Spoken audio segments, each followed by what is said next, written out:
Hello and welcome to my channel to plan for.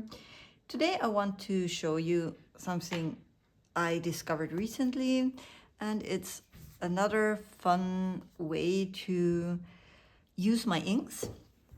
So as you might know, I like to write with fountain pens, and when you enjoy writing with fountain pens, it's very easy to acquire quite a few different ink bottles, which I have in my collection. So I would like to use my inks also in another way, not only for writing. And I really want to get into drawing or coloring, painting with inks. Not only in order to use more of my inks, but also I think quite a few of the ink qualities you see best when you have larger areas covered with ink. Like here, for example, if you just compare the ink swatch with the writing, on some of the inks you can see the nice qualities like shading, sheening, shimmer. But I think, of course, depending on what kind of pen you use or what kind of nib size, it's harder to see the nice qualities of an ink in the writing. Of course, it depends on what kind of pen you use. For example, with a dip pen, you put more ink on the page, so you see more of the ink qualities. All this stuff was written here with this Dominant Industry dip pen. And yeah, but if you would write with a fountain pen with a nib size medium or even fine, extra fine, less and less of those ink qualities are visible. And I think that's kind of sad, because I have so many really, really beautiful inks and I want to see all the nice aspects of those inks. And I think I will be able to do that with this new book. It's called the Ink Archiving Book, and it's from Dominant Industry.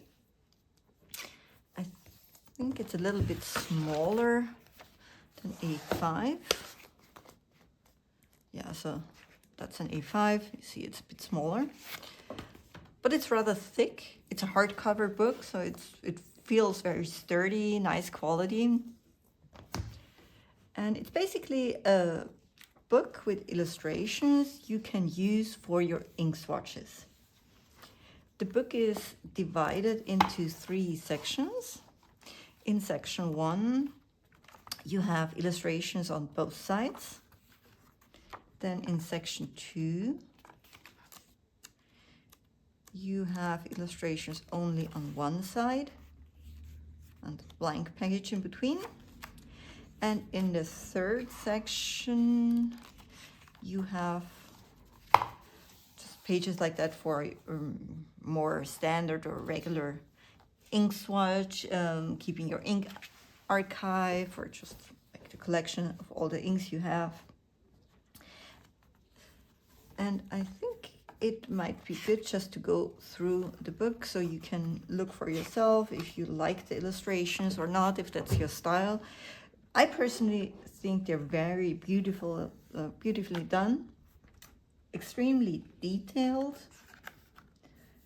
and yeah, I think it would be fun to experiment with them, do coloring.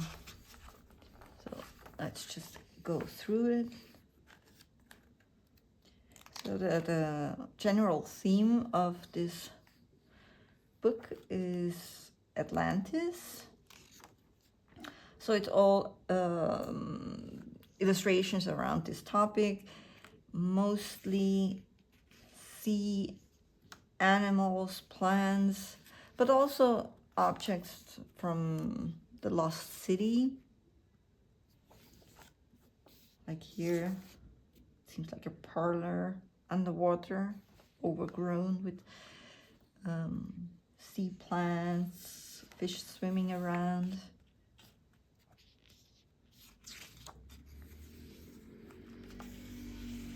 different kind of animals. And here you have, for a change, also bird. Like you have a few over and underwater. Pearls and oysters.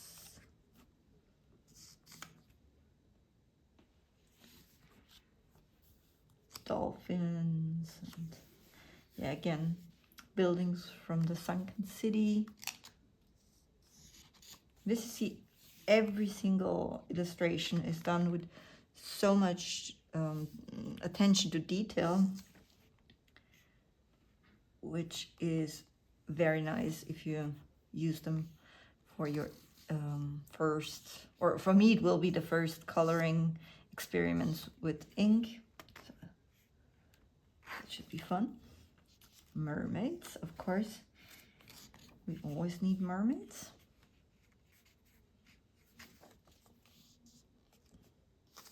Yeah, different fish, many different fish. And a sunken library. Poor books underwater.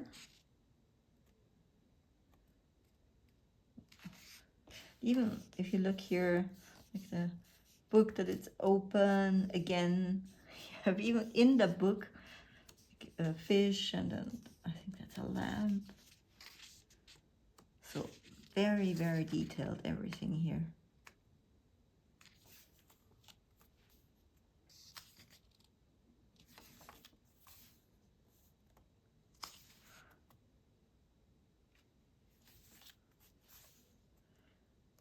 I think I mean, the ocean itself has so many animals which are hard to believe that they really exist, so you don't have to even make up stuff. But of course, I mean, there are other things left to fantasy, like those little, I don't know, seahorse unicorn, something like that. Look funny anyway. Always like the fish swimming around in buildings underwater.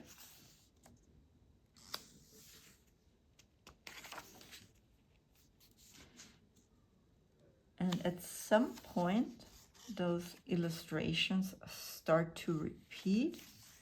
We're not quite there yet, let's see, but I think it should be soon that they start to repeat.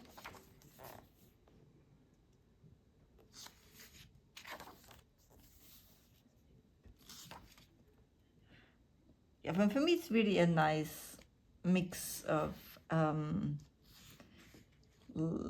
underwater life and this fantastical element with Atlantis to it. So, yeah, so now we are back to the beginning, or where the illustrations start to repeat. So that's I think that's nice. You have for each illustration like either 2 attempts if you don't like the first one, or you could play around with the colors and say, okay, I'm just using completely different colors, completely different inks, and give the illustration a different vibe through that. Or if you just mess up the first attempt, then you don't have to worry, okay, you have just another one. That's nice, so you don't have to be too scared to mess it up. Just give it a try. It's not working, okay, then let's go for the second attempt. So that's section 1. And then in section 2, where we only have illustrations on one side, it's again a repeat. So you have on one side the left page, then you have a blank page, and then the repeat of the right page.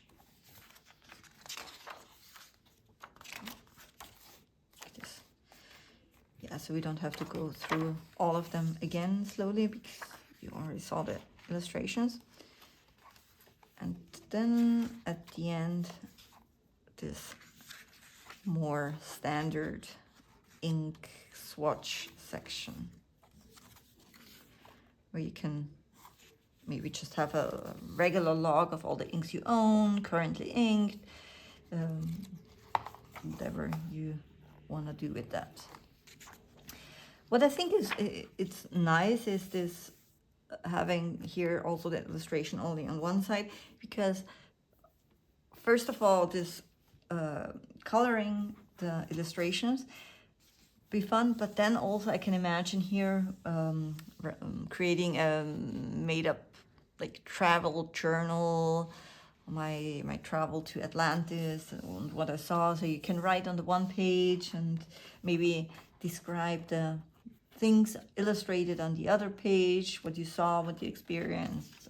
So I think that's that would be a nice idea. Okay, so that was the tour through this ink archiving book. There's also already a second edition with a different theme. I'm not quite sure what the theme is. I think something around fantasy. Yeah, so I definitely will post a second video when I try to use my inks in these books, just to see how the paper behaves, if it bleeds through, or simply how it looks. But it's supposedly the paper is fountain pen friendly. Well, obviously it wouldn't make much sense to create an ink swatch book with paper that doesn't hold up well with inks. But I definitely want to try for myself, especially how much ink you can put on the page and how it looks. I hope you like this little tour. Maybe you also want to get this book.